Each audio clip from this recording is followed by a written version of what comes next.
दोस्तों नमस्कार।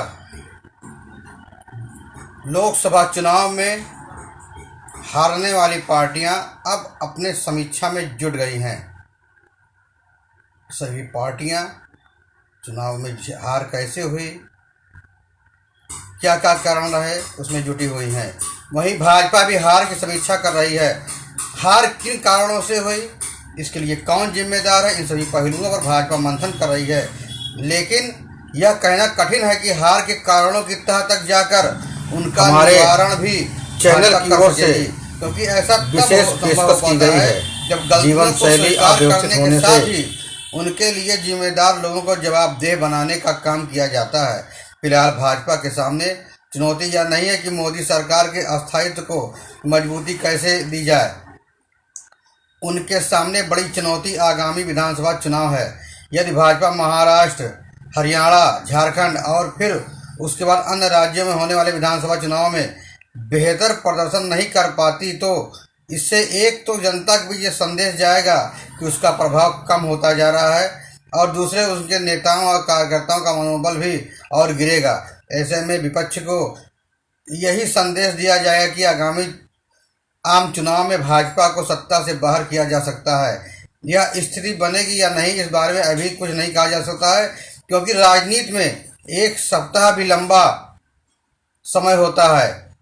इसकी चर्चा तो खूब हो गई कि भाजपा के कमजोर प्रदर्शन का एक बड़ा कारण उत्तर प्रदेश समेत कुछ राज्यों में खराब प्रत्याशियों का चयन विपक्ष की ओर से बनाए गए नैरेटिव की काट न कर पाना रहा। लेकिन इस पर भी चर्चा होनी चाहिए कि भाजपा के कार्यकर्ता, उसके सबसे मजबूत समझे जाने वाले गढ़ उत्तर प्रदेश में भी हताश और निराश क्यों थे। पार्टी नेतृत्व के लिए इसकी तह तक जाना आवश्यक है, क्योंकि भाजपा एक कैडर आधारित पार्टी है और ऐसे दल के उत्थान और पतन में नेताओं और कार्यकर्ताओं के मनोबल की बड़ी भूमिका होती है। किसी दल के नेता कार्यकर्ता तब निराश होते हैं जब अपनी सरकार होते हुए भी उनकी सुनवाई नहीं होती है, यहाँ तक कि उनके सही काम भी नहीं हो पाते हैं। ऐसी स्थिति में कई कारण बनते हैं। मूलतः तब यह बात सामने आती है जब सरकार नौकरशाही पर कुछ ज़्यादा ही निर्भर हो जाती है। नौकरशाही पर निर्भरता का दुष्परिणाम यह होता है कि विधायकों, सांसदों, यहाँ तक कि मंत्रियों को भी अपने कार्यकर्ताओं और समर्थकों के जायज काम कराने में मुश्किल पेश आती है।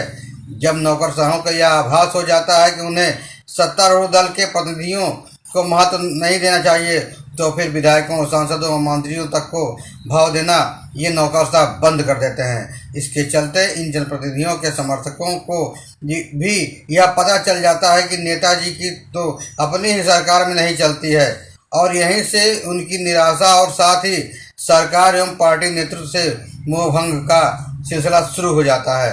जब कोई सरकार नौकरशाही के भरोसे ज़्यादा रहती है, फिर नौकरशाह मनमानी करने लग जाते हैं। स्थिति तब और बिगड़ जाती है जब इसकी कोई पूछ नहीं होती, न इसकी कोई परख होती है। इस पर जरूर मंथन होना चाहिए, कहीं नौकरशाही बेलगाम होकर मनमानी तो नहीं कर रही है। इसके चलते सरकार जमीनी हकीकत से कट जाती है। यदि पार्टी कार्यकर्ता जमीनी हकीकत के बारे में फीडबैक देना भी चाहे तो सरकार और संगठन में कोई फीडबैक लेने वाला नहीं होता है। नरेंद्र मोदी और अमित शाह वाली भाजपा के बारे में यह कोई नई अनोखी बात नहीं है। संगठन में वही होता है जो सरकार चाहती है।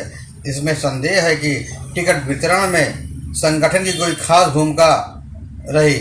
नौकरशाही पर अधिक भरोसा भाजपा की अधिकांश सरकारों की एक पुरानी समस्या रही है। इस समस्या की चपेट में केंद्रीय सत्ता भी है। शासन का संचालन नौकरशाहों के बिना नहीं हो सकता है, लेकिन इसका भी कोई मतलब नहीं है कि नौकरशाह की सेवा विस्तार दिया जाए। सेवा निवृत्ति के बाद यह नौकरशाह फिर गरमाई चुनाव के महत्वपूर्ण पदों पर आसीन हो जाते हैं, निकट संबंधियों को चुनाव लड़ाने में समर्थ हो जाए। लेकिन पार्टी नेताओं, कार्यकर्ताओं की निगमों, आयोगों आदि में समय रहते नियुक्तियां न होने पाए। इस लोकसभा चुनाव में भाजपा से एक गलती यह भी हुई कि उसके सामाजिक इंजीनियरिंग के जरिए जिन वर्गों को खुद से जोड़ा था उसकी अधिक परवाह नहीं की और यह मानती रही कि वे पहले की तरह उसके साथ बने रहेंगे। लेकिन कई कारणों से ऐसा नहीं हुआ। सरकारी योजनाओं के जरिए लाभार्थी वर्ग के रूप में भाजपा का जो एक नया वोट बैंक तैयार हुआ था उसमें सेंध लग गई और पार्टी का परंपरागत वोट बैंक भी उनसे छिटक गया। किसी भी दल को यह मानकर नहीं चलना चाहिए कि जो मतदाता समूह से जुड़ गया है वह आगे भी जुड़ा रहेगा। इस मामले में तो मुस्लिम वोट बैंक भी किसी दल का सागा नहीं रहा। बिहार में पिछले चुनाव में मुस्लिम किशनगंज क्षेत्र से असदुद्दीन ओवैसी के 5 विधायकों सहित जीत गए, क्योंकि वहां के मुसलमानों ने अपने क्षेत्र को जिताना बेहतर समझा।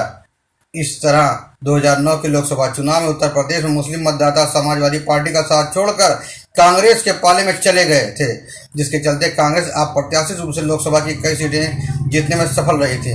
तब मुस्लिम मतदाता सपा से इसलिए बिदक गया था क्योंकि मुलायम सिंह ने भाजपा नेता कल्याण सिंह को अपने दल में शामिल कर लिया था। कुल मिलाकर भाजपा को विपक्ष का मुकाबला करने के लिए अपनी कार्यशैली में सुधार लाना होगा, जो सरकार के संचालन में भी दिखे और संगठन में भी दिखाई पड़े। तभी पार्टी का भला होगा, तभी पार्टी अगला चुनाव लड़ सकेगी। फिर मिलेंगे नई जानकारी के साथ, नई खबरों के साथ। तब तक आप स्वस्थ रहें, सुरक्षित रहें। धन्यवाद।